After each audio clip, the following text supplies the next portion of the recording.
감독용 철학을 공부하고 자기 나름대로 그 인생이 바뀐 사람도 있고 바뀌지 않는 사람도 있고 그래요. 그러면 어떤 사람은 바뀌고 어떤 사람은 바뀌지 않는가, 그거는 감독용 철학을 알기는 아는데 지식으로서 아는 사람이 있고 지혜로서 아는 사람이 있고 명철함에 아는 사람이 있다라는 거죠. 그러면 내가 안다라고 하는 거는 항상 이야기하지만 감독용 철학을 지식에 갇혀서 지식으로만 안다라고 하는 거는 의미가 없다라는 거고, 또 지혜로만 감독용 철학을 안다라고 하는 것도 결국 의미가 없어요. 결국 감독용 철학은 말 그대로 명철한 단계로 가야지만이 비로소 인생을 바꿀 수가 있다라는 거죠. 그러면 지식에 갇히거나 지혜에 갇혔다라고 하는 거는 그 사람은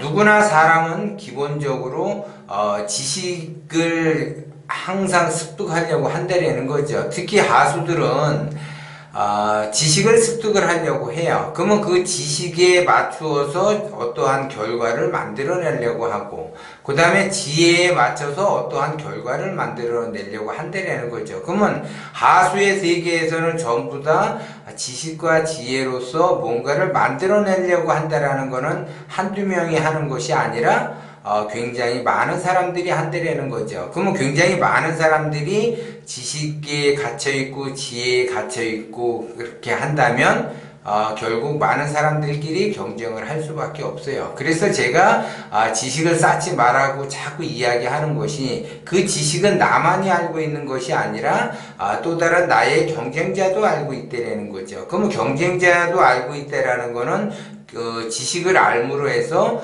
경쟁을 통해서 내가 그 사람을 이겨야만이 뭔가를 만들어낼 수 있다는 거죠. 그래서 지식과 지혜는 경쟁 구도를 만들어내는 구조이기 때문에 그 경쟁에서 내가 살아남아야지 된다는 거죠. 그래서 제가 1대 99의 법칙을 자꾸 이야기하는 것이, 99명은 경쟁을 통해서 거기에서 그 살아남아야지 되는 거고, 1이라고 하는 그 1대 99의 법칙에서 1이라고 하는 거는 경쟁을 통하지 않고 자기의 그 명철한 단계로 가서 혁신을 해서 말 그대로 창조적으로 간다는 거죠. 그런데 대부분 사람들은 자기 인생이 바뀌느냐 바뀌지 않느냐는 지식과 지혜에 갇혀서 바뀌지 않는다라는 걸 여러분들이 아셔야지 돼요. 그러면 왜 명철한 단계로 가야지 되는가? 왜 욕심을 내려놓고 왜 원심으로 가야지 되는가?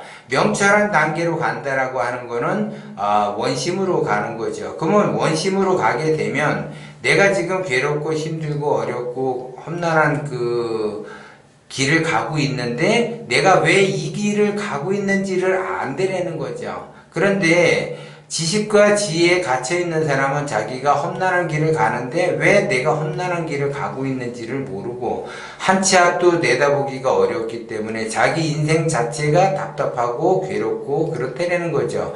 그래서 자기 인생 자체가 보이지 않고 불투명하게 되니까 더더욱 힘든 삶을 살 수밖에 없어요. 그런데 명철한 단계로 간다라는 거는 내가 나를 바꾸겠다라는 그 실천을 보인 거기 때문에 그 실천을 보임으로 해서 내가 원심을 갖는다라는 거죠. 원심을 갖게 되면 뭔가 보인다 그랬어요. 그러면 내가 무엇을 해야지 되는지 보이는데 대부분 사람들이 원심이 정확히 뭔지도 모르고 욕심으로만 가득 차서 그 욕심에 의해서 원심을 가두어 놓으니까 내가 무엇을 해야지 되는지를 모른다라는 거죠. 그러면 결국 원심을 갖는다라고 하는 거는 결국 원심에 의해서 내가 미래가 보이게 되는 거고, 원심에 의해서 내가 감각이 살아난다라는 거죠. 그러니까는 다시 그 이야기를 하면 원심을 가져야만이 영적 세계가 발달이 되는 거고 영감의 세계가 발달이 된다는 거죠. 그런데 그 영감의 세계가 발달이 된다라고 하는 거는 반드시 원심을 가지고 있어야만이 영감의 세계가 발달이 돼요. 그런데 어떤 사람은 욕심을 가지고 있는데 그 욕심에 의해서 그 영감을 얻었다라고 이야기를 해요. 그래서 그 영감을 얻어서 자기가 사업을 한다라고 이야기를 해요. 그런 사람은 100% 성공하기가 어려워요. 그거는 욕심에 의해서 자기가 탐욕을 부리는 그 과정이지 영감에 의해서 가는 거는 아니라는 거죠. 영감이라고 하는 거는 굉장히 보이지 않는 세계의 감각을 나타내는 거예요. 그러니까는 그 감각이라고 하는 거는 진리가 그 흘러가는 쪽을 나도 동승해서 흘러간다라는 거죠. 그래서 진리의 흐름을 타고 가는 것이 감각이라는 거죠. 그래서 그 감각의 그 세계를 내가 타고 간다라고 하는 거는 곧 창조적인 세계를 내가 열겠다라는 거고 그 창조적 그 세계에 내가 들어간다라는 거죠. 그러면 내가 뭔가 창조적으로 만들었다라고 하게 되면 창조라고 하는 거는 최초로 내가 뭔가를 만들게 된다는 거죠. 그거에 의해서 내가 독점을 하게 되고 그 독점에 의해서 의식주가 안정이 되면서 부자가 된다는 거죠. 그런데 대부분 사람들은 내가 직업을 통해서 사업을 하든 직장 생활을 하든 내가 지식을 쌓고 지혜를 쌓는다라고 하게 되면 그거는 모방이에요. 모방이기 때문에 여러 사람들과 치열한 경쟁에서 내가 살아남아야지 되는데 내가 기본적으로 의식주가 안정이 안 돼 있다라고 하게 되면 살아남기는 어렵다 이렇게 보는 거죠. 그래서 내 인생은 내가 그렇게 열심히 사는데 나아지는 것이 없다. 그리고 뭐를 해야지 될지 모르고 막막하다라고 하는 거는 그 사람의 기운이 작기 때문에 그렇다라는 거죠. 그러면 기운이 작다라는 거는 예를 들어 복주머니가 작은 거예요. 복주머니가 커야지 복을 많이 넣을 수 있는데 복주머니가 작게 되면은 복을 조금밖에 넣을 수밖에 없는 거죠. 그래서 욕심이 있는 사람은 복주머니가 작을 수밖에 없어요. 근데 관상에서 보면 저 사람이 재물복이 있다라고 하게 되면 기본적으로 재물복이라고 하는 거는 재물을 쌓을 수 있는 창고가 크다라는 거죠.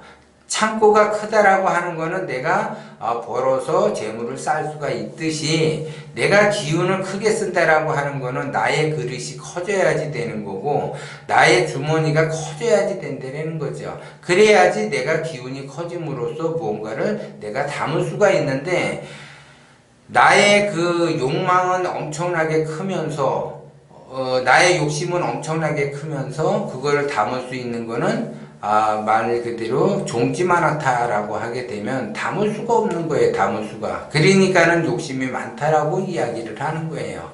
그렇기 때문에 반대로 예를 들어 생각을 하면 욕심을 내려놓고 내가 그릇을 키운다라고 하게 되면은 그릇을 키우는 거는 기운을 키우는 거와 마찬가지죠. 그런데 기운을 키울 생각을 안 하고 욕심만 커진다라고 하게 되면 자기의 기운은 작아질 수밖에 없어서 되는 일이 없다라는 거죠. 요즘 이제 한참 그 이슈가 되는 것이 금값도 많이 오르고 주식도 많이 오르고 부동산도 많이 오르고 안 오른 것이 없어요. 거의 다 지금 올라가고 있는데 욕심이 많게 되면 여기에 올라간다라는 거에 동승해가지고 욕심을 부려서 패가망신하는 사람들이 많이 생길 거라는 거죠. 그런데 흐름을 타고 가다 보면은 이것이 오르는 것이 잠시 지금 불 붙듯이 그냥 확 달아올랐지만은 조만간에 확 꺼져가지고 이 불씨가 사라진다라는 것을 알게 된다라는 거죠. 그렇기 때문에 내가 멀리 내다본다라고 하게 되면 지금 내가 가야 할 방향은 이 방향이 아니라 이쪽 방향이라는 것을 알게 된다라는 거죠. 그러니까 어리석은 사람은 지금 주식이든 금이든 부동산이든 막 활활 타 올라오니까 그 활활 타 올라오는 거기에 뛰어든다라는 거죠. 불을 보고 뛰어드는 불나방처럼 뛰어든다라는 거죠. 결국은 자기만 엄청난 손해를 볼 수밖에 없는데도 불구하고 그러한 현상이 발생이 되는 거는 미래를 보지를 못하고 한 치 앞도 앞을 내다보지 못하기 때문에 그러한 현상이 나타난다라는 거죠. 항상 투자라고 하는 거는 들어갈 군역만 보고 들어가면 절대 안 된다 그랬어요. 나올 군역을 보고 들어가야지 되는데 나올 군역을 보지도 못하고 들어가는 구멍만 봤다가는 굉장히 큰 코를 다친다라는 거죠. 그렇기 때문에 그 자기의 인생살이가 어리석게 내가 흘러가지 않기 위해서는 어리석은 사람은 지식의 얽매이고 지혜의 얽매이지만 현명한 사람은 명철한 단계로 가서 기운을 크게 쓰려고 하고 그릇을 키우려고 하고 복주머니를 키우려고 한다는 거죠. 복주머니가 일단 커야지 복을 담을 수가 있어요. 복주머니가 작으면 작은 복밖에 담을 수가 없지만 복주머니가 크면 큰 복을 담을 수 있다는 거, 이걸 여러분들이 명심을 하고, 하수들은 대부분 보면은 그 누군가가 뭔가를 이뤘다라고 하게 되면 그 불나방처럼 쫓아가는 경우인데, 불나방처럼 쫓아가려고 하지 말고 사람들이 왜 저쪽으로 가는지를 먼저 보고 멀리서 내다봐야지 저 사람들이 엉뚱한 그 짓을 하고 있다라는 거를 알게 된다라는 거죠. 그래서 욕심이 많고 탐욕스럽게 되면 거기에 따라서 불나방으로 바뀌어서 불 속으로 뛰어들 수밖에 없어요. 그렇기 때문에 1대 99의 법칙에 따라서 99명은 불나방 속으로 뛰어들지만 1명은 절대 뛰어들지 않는다라는 거고, 그 뛰어들지 않는 사람은 반드시 의식주가 안정이 되면서 부자가 된다라는 걸 여러분들이 명심을 하셔야지 돼요.